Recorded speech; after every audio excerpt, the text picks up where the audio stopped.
Welcome to Debt to Cinema. I'm Brian Gillis. And I'm Steven Maltmanex. Like most people, we love going to the theater and catching the latest releases. However, it can sadly put a big dent in your wallet. Fortunately, living in the digital age makes the viewing possibilities endless from the comforts of home. Many of these films that you can see right from your couch, we're ashamed to say we miss, despite labeling ourselves cinephiles. So join us as one or both of us cross off a title from our list of shame. It can be an all-time essential classic. Or an underrated piece of cinema that's worth giving a shot. Hell, it might just be some trashy film we want the other's opinion on. So sit tight and join us as we pay off our debts, $1 at a time. A terror-stricken town left him to face 4 killers, single-handed, at high noon. With every swing of the pendulum, with every second, a man's life ticked away. Never have so few moments held such excitement.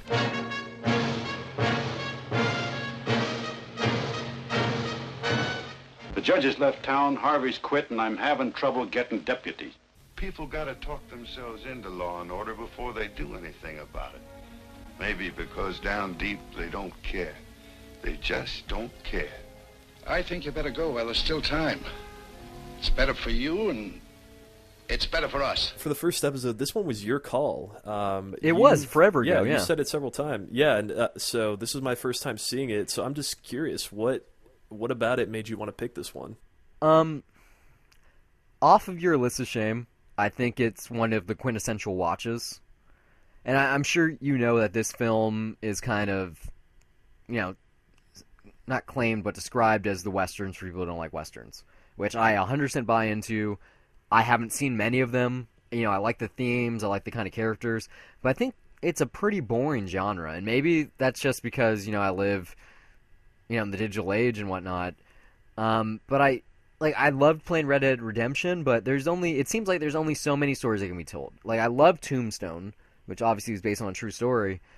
But I don't know. It's I need to see more, obviously, but I do think that it works so well that it is a much watch. Not necessarily for the acting. I mean, Grace Kelly's good, Gary Cooper's good, but I've talked about this on other episodes, and it's the obvious thing. It's the way that story time matches screen time, and it's probably the best example of it up until 24 existed.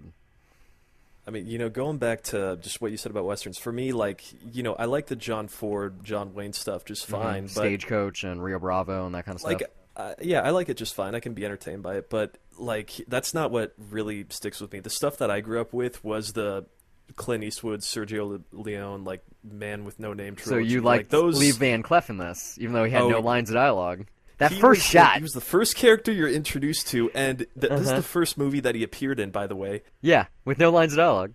Yeah, nothing. Which is it's fine. He has that look, he has which is that awesome. look that's perfect. It's like But- when the theme song is playing and he's leaning up against that tree, you look at him like, oh fuck, it's gonna go down. He looks like he's the hero too at that point. But Well, I don't know. I look at him, I definitely like, see villain. Yeah, but I mean, you don't use his voice.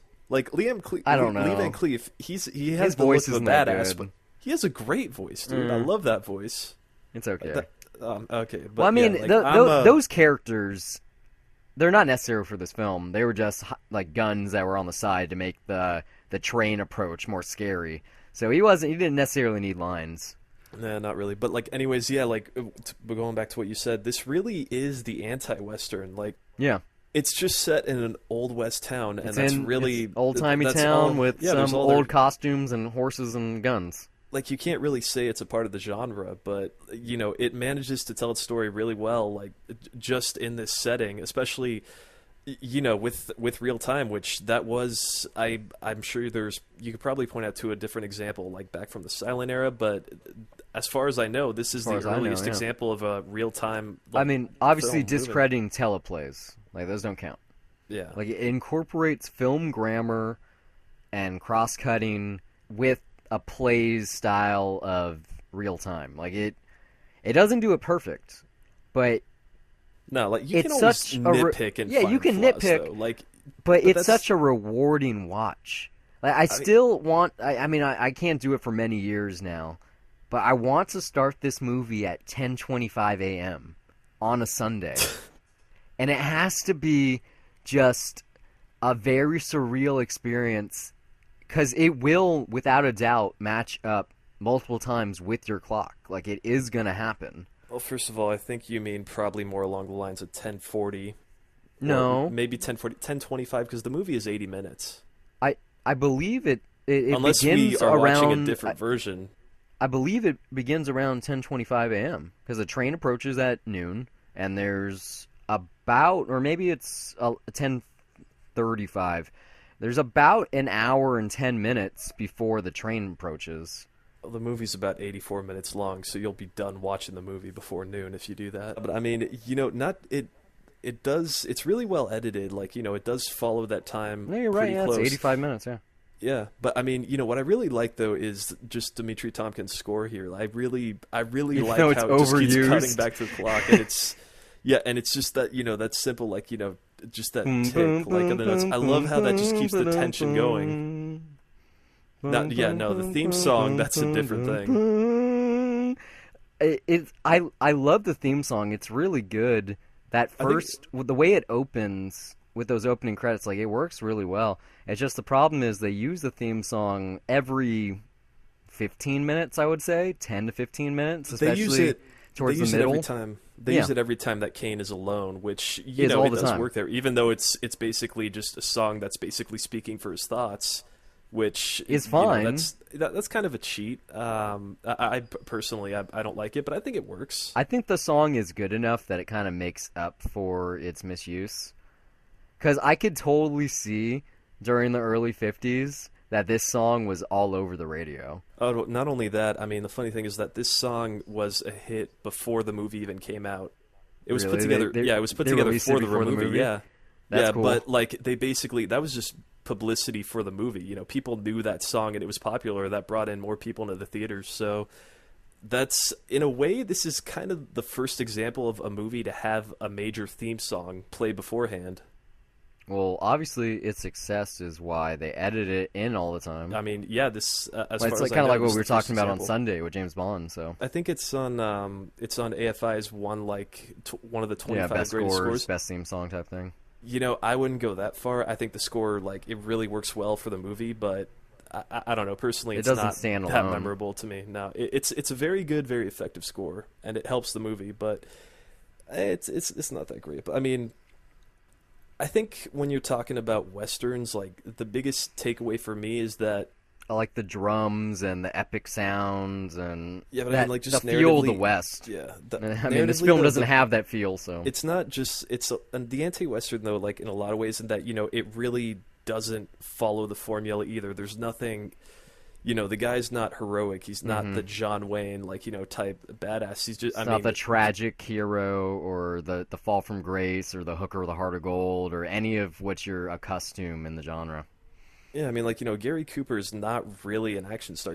He's kind of This is an old this is dude what's that's funny in his 50s. about this movie. I don't think I've seen anything else that Gary Cooper's in. Oh, dude, you haven't seen Sergeant York? No, I don't think I've seen anything else. We're gonna I've have to seen put that on the multiple list. things with Grace Kelly, Dial for Murder, Of course. Catch a Thief, like all the Hitchcock stuff. Rear Window. Yeah. Yeah, Rear Window. But yeah, this is like his one film. But before I saw this, I only knew the name because of Young Frankenstein and the Putting on the Ritz, dancing. That's it. And then I finally saw this film. I'm guessing it was towards the end of middle school, somewhere in high school. Could have been beginning of college. I don't know. I was like, You need to see Sergeant York. I'm sure I need to see a lot. I mean, he is one of the classical Hollywood or Golden Age Hollywood big names. I know this was kind of like his last hurrah. Yeah, I mean, it's definitely. I don't know if he's much of a Western guy. Then again, I haven't. I can don't only think he's of in Sergeant any York others. right now. I don't know what else he's been in that's big. By the way, I just got to point out he's like 50 when he made this movie. Grace Kelly was like in her mid 20s at that point. Yeah, This is one of her first films. Yeah, which not a bad performance. Just she's very Over the top and underused. kind of what's the word? Shit, there's a word for it. Her character just doesn't have that much to do, even though she does do one major thing that. Towards the actually, end, no, we're free of spoilers here. I mean, Yeah, the fuck fact that. the fact that she shoots the guy, that's pretty big. It goes against her character, in a major way, especially because she claims to be a Quaker. And not But only that, that just goes against like everything that you would see in a typical Western. Like, yeah, because women normally, are afraid and the damsels, and she yeah, saves the even day. though Kinda. even though it's kind of the cowardly way of doing it, like it's Fuck you know it. it's completely justified. It was as 3 far against as, 1, like, so why she did it. she's not the problem I have in this film. Probably, I think the worst thing in this movie is the wannabe hooker with a heart of gold. What's her name? The Hispanic lady who runs the hotel and then the store. You know what? I didn't think she was bad. I- Helen Ramirez, like Yeah, I mean, Helen Ramirez. Yeah, yeah, she I thought that hams was, it up so big. Like she's almost over the top, and maybe it's her kind of like exaggeration on her accent. I'm assuming. But I don't know. It just whenever I see this, I've seen it like 2.5 times. Every time I can't keep my eyes off of her character because it seems like she's just trying too hard. I thought she was very dramatic, but I do think, in my mind, this movie was made in 1951. 51, yeah. Yeah, the fact that you have like a Person Mexican of color, woman, yeah. yeah, In a just pretty in a big role movie, in a that's pretty that major substantial. part. Mm-hmm. Yeah, you see where I'm getting at. I mean, that in a lot of ways, this movie just kind of went against all it went against a lot of cultural norms for this time specifically. But then again, it's like I'm sure in your research and any kind of trivia you read or whatever, you obviously saw the Senator McCarthy stuff and blacklisting and what went on with this. And so that, with that being said, like definitely the casting is pretty major. But then again, at the same time, you have like Saw the Earth, which is an entirely person of color production. But then again, that film was blacklisted, so no one saw it. Yeah, I mean, what I just find interesting is that it's not just in the casting that it's going against norms, but like everything within the genre. Like, I mean, we brought up the ending with Grace Kelly kills one of the guys. Like, I like the true ending though, when they just ride away. Like, it's like, oh, we're done here. The day's over. The train came. Okay, let's get the fuck out of here. Yeah, I know, but have I mean, sex now. It's it's not just that. Like, it's a bunch of little stuff. I mean, in an ideal movie, he would convince like a bunch of people in the town, round up the posse at the last minute, and there'd be that big inspirational speech.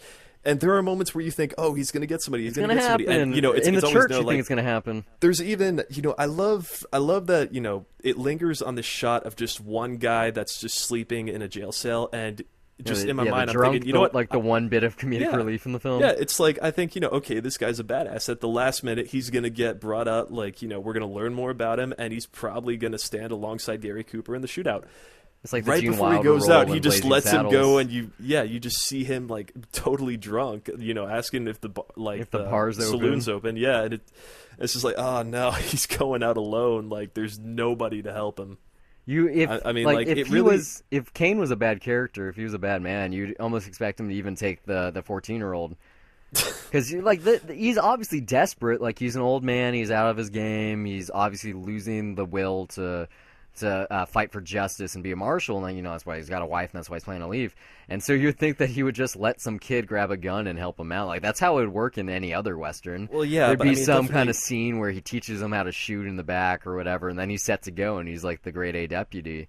Yeah, but he's a man of honor. I mean, he turned back around when he could have ran away just because he wasn't going to run away from his problems. He's the type of guy that's, going to do the right thing, even.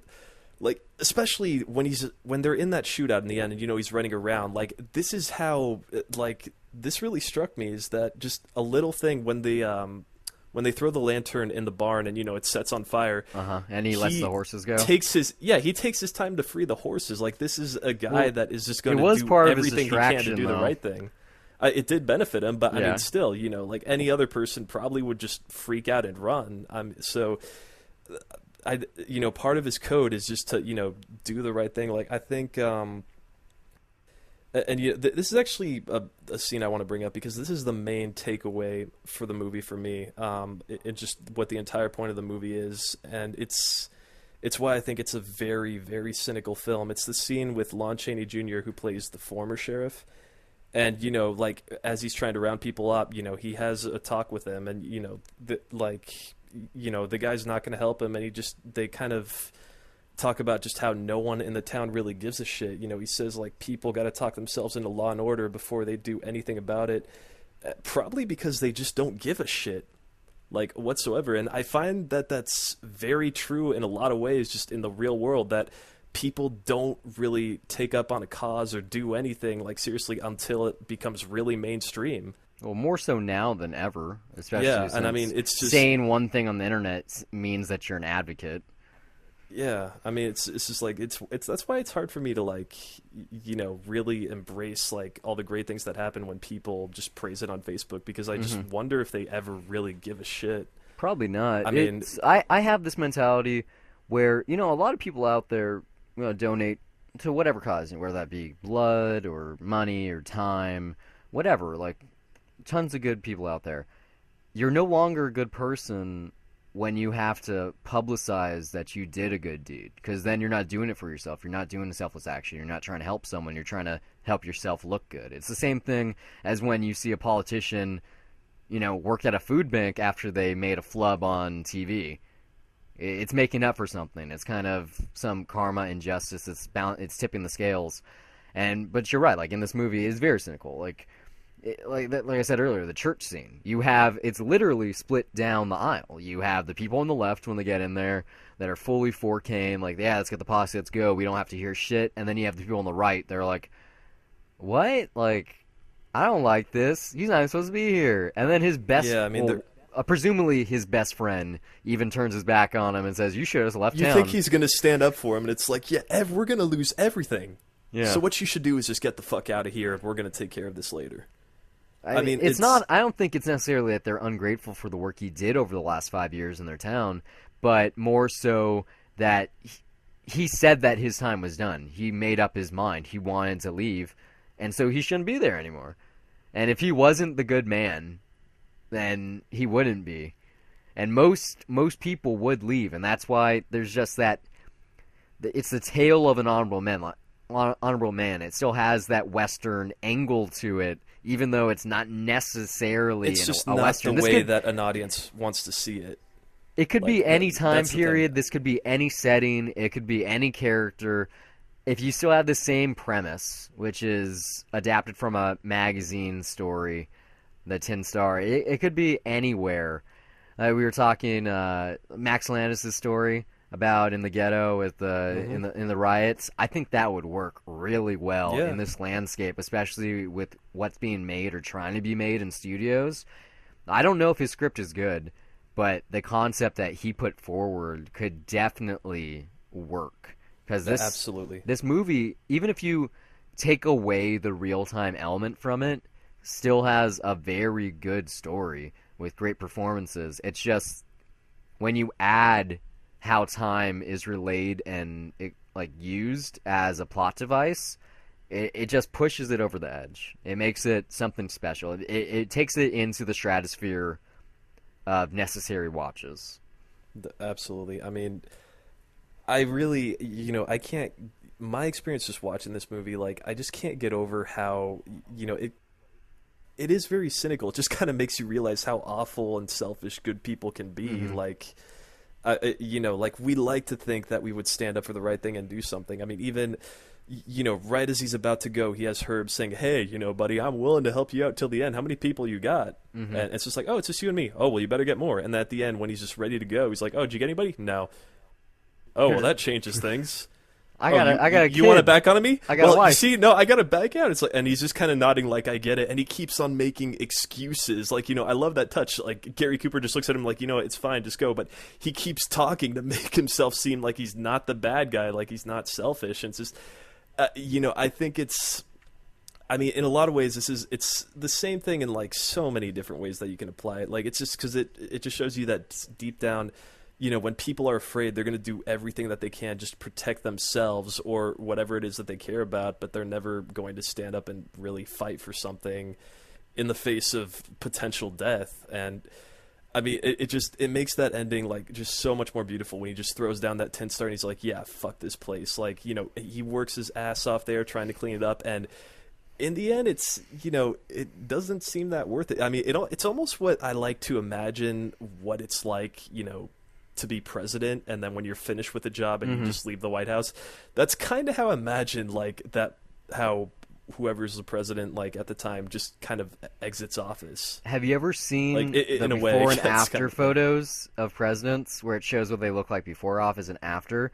If Yeah, any they're of them just had totally out of yeah, it. not even just that. If any of them had color in their hair, it's gone, or mostly gone. Like even Barack Obama, like our current president, you see him before office, good-looking guy, not many lines on his face, full color in his hair, and now it's like, holy shit. He looks like the creeper monster in Scooby-Doo. Yeah, almost. Like, Almost, like, yeah. it, No, different hair, but yeah, his Being- face I is that drained. it's a certain, like, you could argue that it's not the same caliber job, but if you take into account that this is the Wild West, and as far as you know, there is no other town in the world, as you would have to ride for who knows how far on horseback through the elements in the desert to find somewhere else, you are the last hope. Like, you are the salvation. Especially if you turn some awful, evil-ridden place into, like, this sanctuary. I mean, yeah, it's not just presidents. When you get down to it, I think it's just a movie that that just about any form of leadership. It just shows like what it takes out of you, and really, like, And at the end of the people day, really respect and care about. yeah, I mean, at the end of the day, people will have no idea what it is that you go through, and yet somehow it's still it might feel worthless, but then in the end, like I don't feel like even in retrospect he could walk away like thinking about that as he's off with Grace Kelly, regretting what he did No, he definitely. for that town. Yeah, I feel like he mean, doesn't have it's- any regrets when he leaves. Like, he knows that his time was over. He knew his time was over the day before. Like, if No, when I say regrets, I mean like for what he did for that town after they all sort of just weren't willing to help I don't him. think so either. Like, So it's there's a Batman element to this movie almost. I mean, obviously this predates. No, actually, this comes after Batman. 750th year this year. Like, you just have it's not about the honor. It's not about being recognized for what you do. It's above that. It's just doing it for yourself because you feel a reason to do it. Like, you have a code, like a code of ethics, if you will.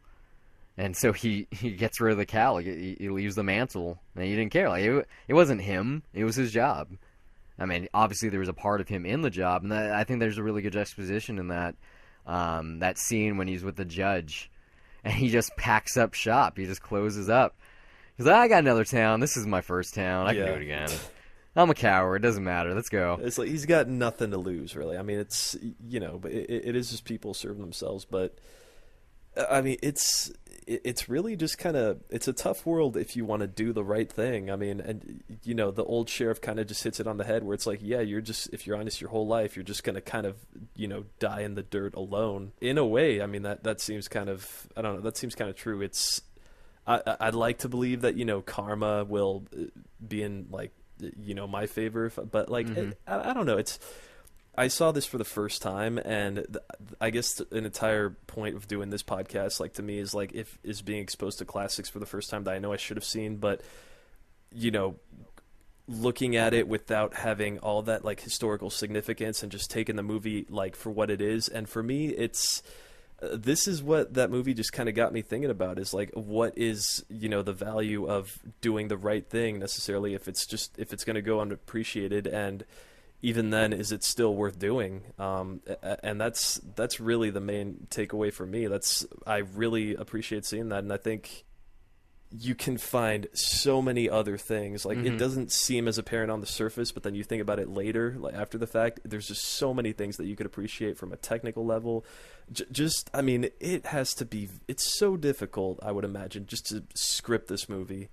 To introduce that many characters, to keep things moving in real time, to keep you interested in everything.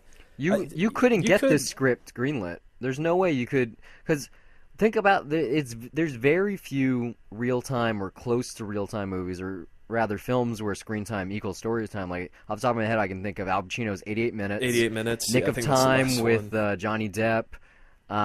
Almost the before movies, especially Sunset and Sunrise. Less so Midnight. Tape by Linklater, but that's more of a teleplay. I mean, I don't think it's impossible. Hitchcock's it's just, Rope. it's probably one of those things that's just, I'm sure like if a movie now were to get made, it would be because it like the script attractive enough, like it attracted had the enough star movie power stars. behind it. Yeah. Yeah, and then But it got it's more just funding as a result. for how short this film is, for how fast it moves, to have this big a cast of characters with very little backstory. Like, it's great. Like, you took writing classes, you know what they say. Like, the less characters, the better. Oh, you have two extra co-stars or two extra characters that you don't need. Just cut them out. Give them lines to one person that's already there.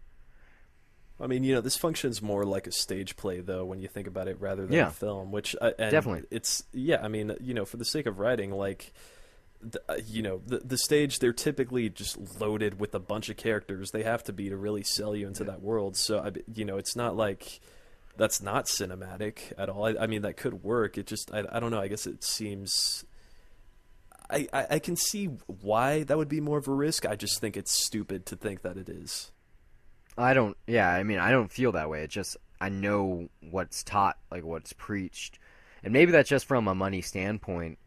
And I mean, also, it does make sense in terms of trying to get someone engaged in a story. When you have multiple people and they're all saying things, it's hard to care about one person or all of them in particular.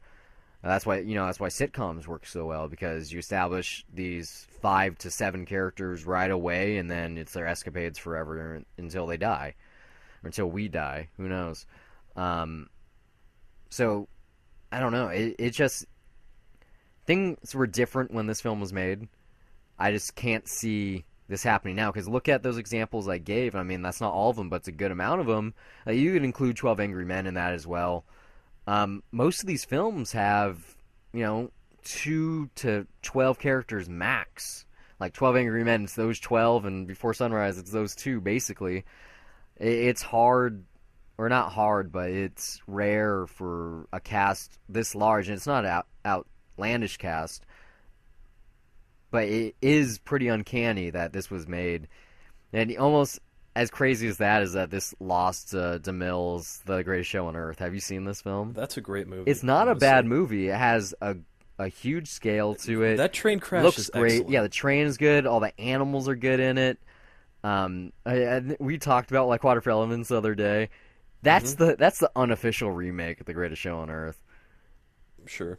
Like, but it's a circus movie. when you look at that movie, like that movie is 100% just an advertisement for Barnum and Bailey Circus, and it is a spectacle. It is a DeMille epic, whereas this is like, it's a landmark for like Greatest Show on Earth. It's not something that you have to rush out and watch. This is basically a fight against communism. Yeah, well, that's what it is on like below surface. That's what historians that's what see it as. There's a lot. There's a lot of stuff in this film. The screenwriter was also part of the Communist Party for like 10 years before this movie came out. So I don't know.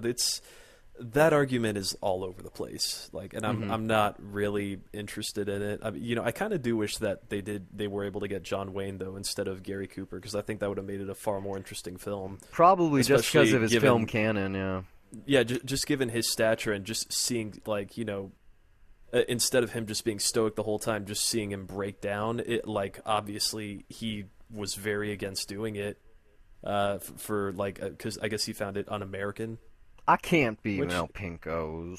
Yeah, I mean this was and Hollywood was a very conservative town at that point too, so things were very different. But it's it works fine with Gary Cooper. Like I really appreciate. We haven't even talked about the casting characters yet. Like I think Gary Cooper's fine. His presence works. I feel like I don't know the characters. It's more of like the point of the movie that resonates with me, but the characters themselves I wasn't that invested in, and I mean especially. I can't be too disappointed in this. It's hard because, for how short it is and how much story happens to get. And like I said, it's like a play. It's hard to care about anyone but the lead. I mean, it's like I really wish, like because the villain, who's Frank Miller, who I couldn't help but think of Frank Miller, the comic artist Frank Miller, the whole time. And even when he got off the train and had that scar, I kind of I did have a moment where I just kind of thought, like, does that kind of look like Frank Miller? I really like how he's introduced, how you don't see his face until he gets into town. Like, that's really cool. It does have this Yeah, but, very like, sinister, like very powerful feeling to it. That it doesn't matter who he is or what he looks like. I never really felt that presence. He just seemed like No? a guy with a gun, and I mean, Well, you they know, the didn't give him his build-up due was- at the end. He needed some dialogue, like some the real build-up lines. was not at all. Yeah, it didn't feel that personal at all. Like, you know, the build-up was just kind of like it was kind of a cheat, you know, in a way. Yeah. I mean, I love the push in Well- on the chair when he tells him what Yeah. instead of like, Yeah, you know, I'm I'll gonna kill you, you. Will Kane. But yeah, all they say is like, you have to go. The way- he's crazy. the way and then I he comes, see this- yeah, he's not crazy at all. He just seems like, you know, he just wants to person. really kill him. Yeah, I just see this movie as being about the train. The train is the climax. When the train comes, because the whole film is about high noon. It's not about the showdown. I mean, it is through dialogue, but it's about the train coming at noon. Throughout the film, when you see the clock, every time you see the clock, all you think about is it's getting close to noon. And so, yeah, it's about who's on the train in a certain aspect. For me, I care about the train. As far as I'm concerned, once the train gets there, it doesn't matter who gets off the movie's basically over. Everything after the train's approach kind of means nothing. When you hear that whistle when it's approaching, like that tension with that cutting, like it just, you almost need popcorn. Like you want, like, you're fidgety, you're getting ready for something, and like you said, it's a cheat. It doesn't live up to the moment, but it's good. Yeah, like if it was much more personal, like, you know, that final standoff, that would have been great. Like, and I'm, you know, that's why this I needs feel a like remake even though, or yeah, reimagining. even though it doesn't really, you know, the movie's not really about that.